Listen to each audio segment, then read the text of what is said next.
आम्ही नंतर येऊ का? नाही, आपण आला आहात ते उत्तम झाले. देवा, काय झालं आहे? म्हाळसेने मला अपराधी ठरवलं आहे. नाही, मी जे सांगितले आहे त्याचा तुम्ही विपर्यास करता आहात. म्हाळसा शब्द जरी बदलले तरी त्याचा गर्भित अर्थ मात्र तोच राहतो. म्हाळसा, तुम्हाला असं का वाटतं आहे की श्री खंडेरायांचं काही चुकलं आहे? पार्वती देवी अर्धांगिनी असतानाही देवी गंगा यांना त्यांचे स्थान दिले, याचे कारण मला पटले नाही. यांनी आवाहन केल्याशिवाय त्या येणार नाही, हा अहंकार त्यांनी का ठेवावा?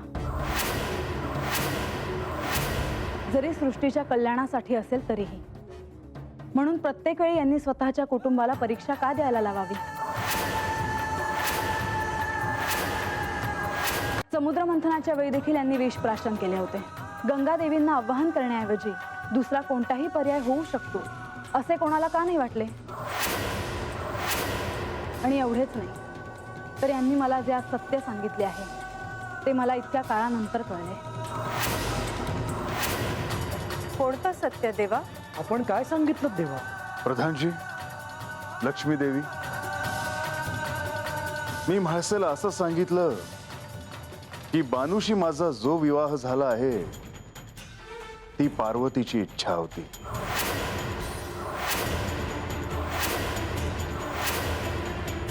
देवा, परंतु हे उत्तम झालं. मला तर असं वाटतं की हे अर्ध सत्य सांगण्याऐवजी पूर्ण सत्य सांगितलं तर सगळेच प्रश्न मिटतील.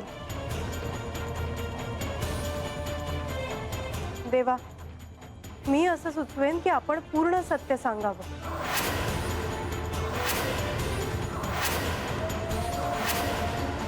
देवी, आपण हे सुचवून हस्तक्षेप करत आहोत. तसं म्हटलं तरी चालेल,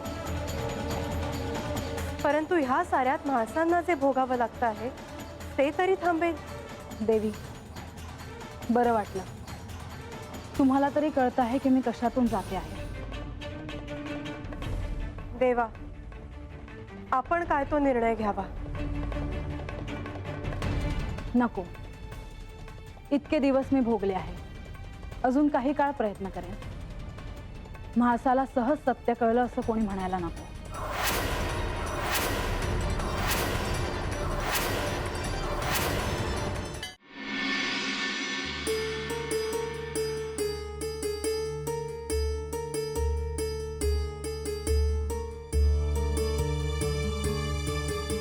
आता येतो आम्ही. कुठं निघाला सा? घरला. रात झाली आहे, घरला जाऊन कामं बी आहे ती. यार, मी तुम्हाला सांगते बघा, तर गावात जाऊन राहायचं नाही. हत राहायचं, बाबी नाही हत. आणि मी काही एकली राहू आहे? आहो पर काय पर? हा, बानू काय म्हणते ध्यानात ये ना वय? बानुताई, हत राहायला काय नाही, पण हे काय कामच करायचं नाहीत मग. काय बोलतीयस? काम करायचं नाही म्हणे. ए बानू, मी काम करीन ग. रंग्या, आता पडल ते काम कर बरं. वय आणि ते ह्यासाठी करून तुझ्या बायकोला बसून खाल्ल्याला आवडत नाही. वय मग राहत हात. आणि उद्याच्याला मावशीला बी हात घेऊन या. बर. पर तुम्ही असं काळजीत का दिसता आहे सर? हाय का आता? काळजी करणार नाही वय?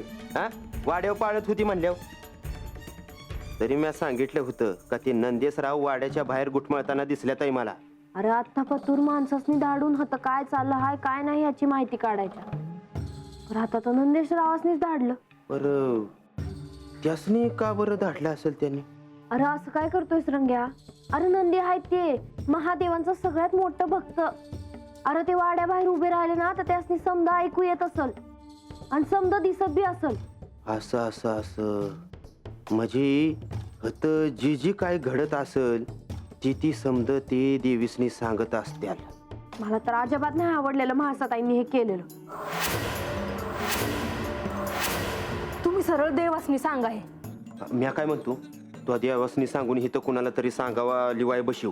हा, म्हणजे तुला वाटलं तेव्हा दिला सांगावं दाडून, आणि येळ आली ना तर म्या सांगावं घेऊन जात जाईन. पहिल्यांदा बराबर बोलला सा. जर काय बी झालं तरी देवासनी हे सांगाया हो.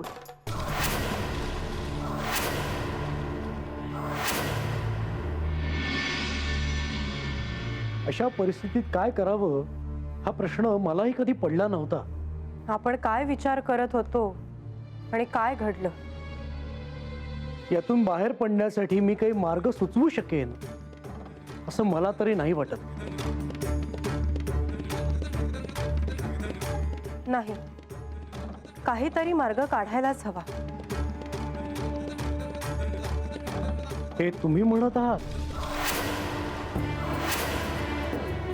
हो, परंतु तुम्ही असं का विचारता आहात?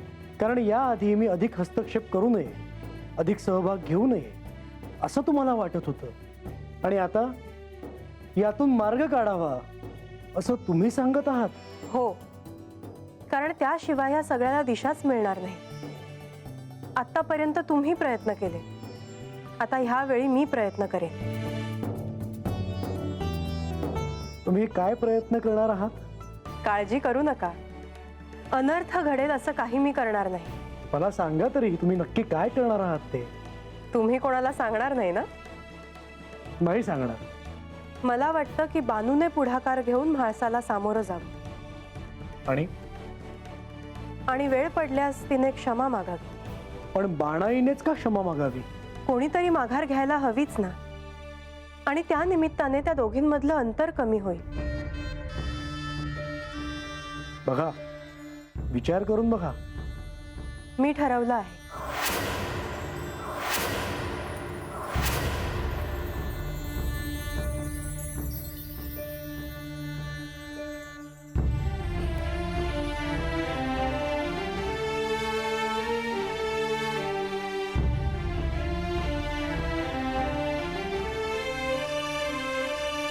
म्हाळसा, माते,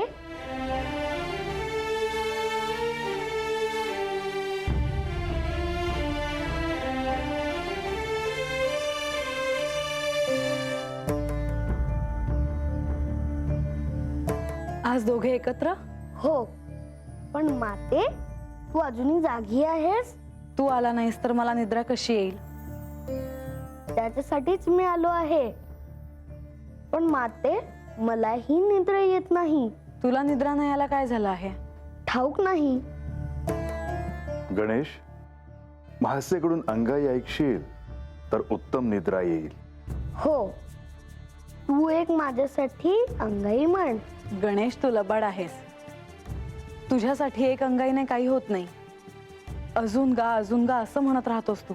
पण म्हाळसा, तुला निद्रा का येत नाही? डोक्यात काय कमी विचार आहेत? आणि तुम्ही अजून मला साधना शिकवायला सुरुवात कुठे केली? आपण लवकरात लवकर त्याचा आरंभ करूया. हो तर आत्ता ह्या क्षणी आरंभ करायचा का? नाही, आज नको. आज मी तुला साधनेला आरंभ करायला सांगतो आहे तर तू नाही म्हणत आहेस. माते, हवं तर तू साधना कर, मी एकटा झोपेन. नको गणेश, मला निद्रा नाही आली तर मी निद्रा देवींना बोलवेन. म्हाळसा, तुला निद्रा देवीची अजून आठवण आहे?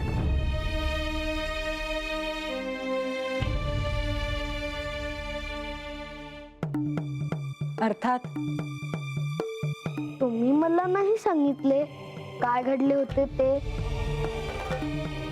गणेश, विवाहाच्या आधी एक रात्र म्हाळसेला निद्रा येत नव्हती. तेव्हा मी तिला निद्रा देवीची साधना कर असं सांगितलं होतं. मग मी त्यांना आवाहन केले आणि मला गाढ निद्रा आली. सगळी सुख पायाशी लोळत असताना बानू नावाची जखम जिच्या हृदयात वाहते आहे ती म्हाळसा. बानू, मला असं वाटतं की तू स्वतः म्हाळसांना जाऊन भेटावंस आणि घडलेल्या प्रकाराबद्दल त्यांची क्षमा मागावीस.